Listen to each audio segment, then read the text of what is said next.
Good afternoon mga kasibi. So makulimlim na Monday sa inyo mga kasibi. So ayun nga mga kasibi, no, ang tagal kong di nakapag-update. Ayan, so ngayon mga kasibi, update tayo. At ilang araw din akong wala kasi ano mga kasibi, merong ganap nung Friday at nauwi sa may Laguna. Ayan, pumunta kami ng Laguna ng mga tropa ko, biglaan lahat kami. So ayun, bali simula Friday, Saturday, Sunday, Monday. Kanina ko lang sila napakain ng APK feeds, pero BBS wala. Yung BBS na niluto ko mga kasibi nung Friday nasira kasi wala nagpakain. So ayan mga kasibi, kaka water change ko lang.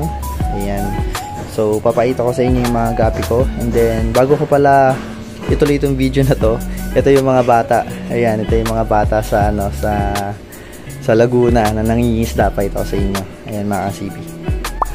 Yung mga bata, nanguhuli ng gapi. Ano ba yung huli nyo dyan, gapi?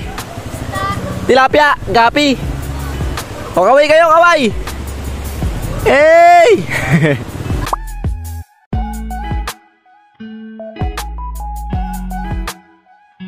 At yung mga kasibi, no, laptop yung mga bata. Ayan, ano, nangingisda sila dun sa ilog. So maganda kasing ilog na pinuntahan namin dun sa Magdalena, Laguna. So ayun, kasi itong mga kasibi, itong mga isda ko ngayon dito. Ayan, update tayo. Ayan, update tayo. Ito yung mga 3 days sila halos hindi sila kumain talaga. As in 3 days sila hindi kumain. At ngayon ko lang din na water change. Ayan, napapansin nyo yung mga fry na to. Ito yung mga RDSS. Ito yung mga nagsipaglakihan na. Pero ngayon, as in payat sila kasi yun nga, hindi sila napakain ng BBS or kahit anong feeds. So ngayon mga kasibi, magbabawi tayo bukas kasi kakaluto ko lang kaninang alas 12. So ang oras na ngayon is, anong oras na ba? Alas 2, kakatapos ko lang kasi mag water change. So bukas papakain ako ng BBS, bombahin ko sila ng BBS. Kasi kawawa naman mga kasibi, pumayat sila. So ayun nga, may skip day na naman sila. Halos ilang araw na naman sila na skip day. Yung mga ano natin, yung mga gapi natin dito, yung mga fry natin. So ayun, medyo matumal yung paglaki. Lalo't September na, hindi nila hiyang yung mga buwan na ganito, yung mga malamig, tag-ulan ng mga gapi. So ayun, nahirap talaga magpalaki ngayon ng gapi. Unlike kung meron kang 2B-Pex. Pero 2B-Pex kasi mga kasibi yung talagang mataas yung protein at mas mapapabilis yung paglaki ng mga gapi natin. Pero ito naman, okay naman sila. Ayan, so ito yung mga chops. Marami na yung mga chops dito. Dito ko nilalagay yung mga ayaw ko. And then meron pala tayong isang viewers na tanong niya kung inihiwalay ko daw ba yung male sa female kapag nagpapakondisyon ako ng ibibreeding ko. Yes, bossing, pinapalitan ko yan, bossing. Pinapalitan, hinihiwalay ko, bossing. Hinihiwalay ko yung mga female at ginagawa ko munang matured yung female bago ko isa lang sa breeding. Pero yung mga ganito mga bossing, yung mga ganito, ano pa yan, wala pa yan. Kagaya na ito mga bossing, all female na lang to. Hinihintay ko na lang to mag-matured, siguro mga 2 buwan pa.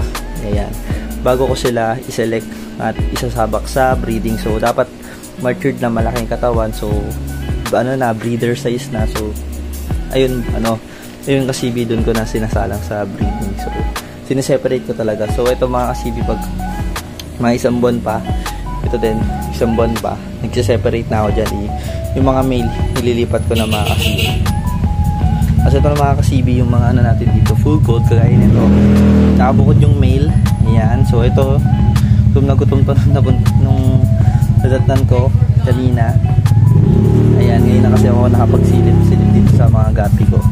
Ayan, gawa ng pagod kasi at masama pa yung pakiramdam nung pumunta kami ng Laguna, mga kasibi. So buti naman din natuluyan. So namaus lang. Ayan, kakakanta na maus, saka nag-swimming kasi. Ayan, kasi yun yung mga full coat nating male. Late nung 2. Nung 4, okay. Tapos ito naman yung itong female, walang problema, malaki mga kasibi, oh. Tapos ito yung yun yung mas bata sa kanila na i-cross ko. Mag-iwan ako dyan ng male. Isang male soon. Ayan. Tapos dito, malaki na din. Ayan, 3 days walang BBS. Kawawa naman yung mga isda ko, mga kasibi. Nandiyan mga kasibi, ikot ko pa kayo. Ito mga binibreed naman, ginugroup naman natin ditong male. Ito, ayan, ang ganda na itong HBB na ito. Ang laki na nito. Ito kumakain, pero ang ganda ito. Tatabi ko ito mga kasibi. Akin ito. Itatabi ko ito. Solid, ang ganda. Hey, ang ganda na niya. Kuwang-kuha niya sa tatay niya, si Batman. Ganito mga ka-CB yung HB Blue na gusto ko gawin talagang breed. Yung darker. Ito kasi medyo maliit pa. Ito, medyo maliit pa tong isa dito. Hindi pa masyado nagda-dark. At pay blue na siya, pero hindi pa siya masyadong nagda-dark. Ayan. Ayan, no? Blue na siya mga ka-CB. Ay, mag-focus eh. Ayan. Pero hindi pa siya masyado nagda-dark. Ayan, no? Magiging ganda din niya kapag medyo mas lumaki na. Kasi ito, parang ito ata yung pinaka-dominant sa kanila. Tapos may dalawa pa ditong male. Ayun, kagaya din, no? Dark na din. Hinihintay ko lang din lumaki yun. Tapos, asa pa yung isa.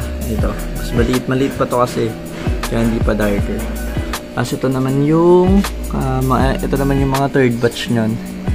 So, may nalista ko ditong ayaw ko. Kasama ng bluegrass. May bluegrass fry dito mga CB. Ayun, no? Yung puti na yan. Bluegrass yan.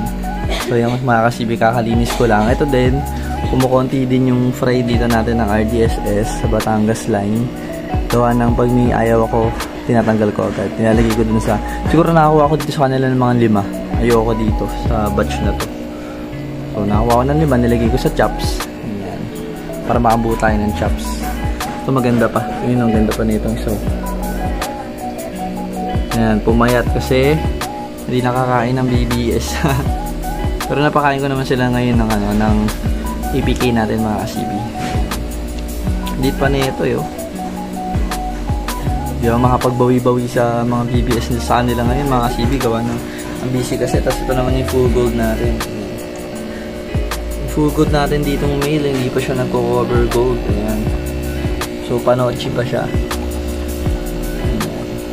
Pero nasa line naman talaga ng full gold ko, yung talagang nag-gold sila once na naabot nila yung 3 months pataas. Gold na gold no? Mga ka-CB, dilaw na dilaw. Walang filter yan mga ka-CB Basta dilaw na dilaw yung mga yun. Lalo tong male to. Yung female molting talaga. Yellow talaga siya. Nakalik siya Ganda.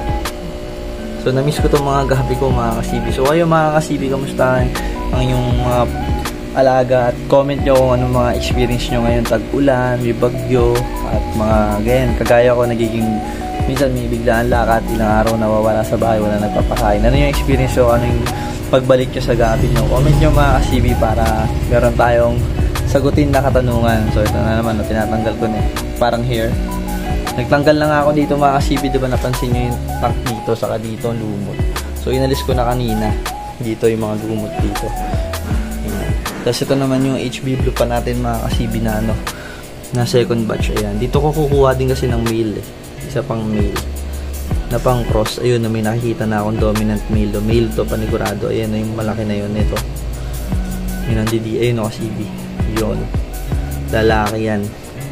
Maganda yan paglaki. So dito wala nang nananambansot.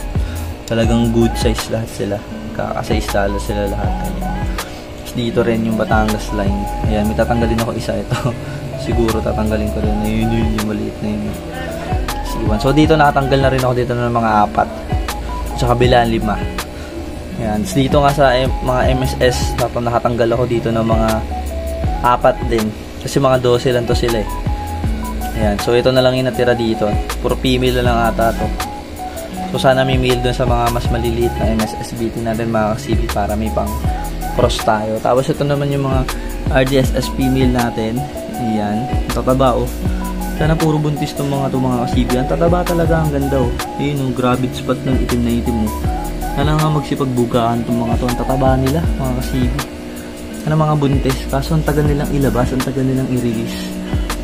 Mga one time Ayun taba baka one time mamaya i-release nila yan. Ang dami. Kasi dami kong bluegrass. So ayan, kaka-water change ko na sa kanila. Pati kay Wandaboy. Ayan, si Wandaboy bad boy. Ayan. Tum ka na naman.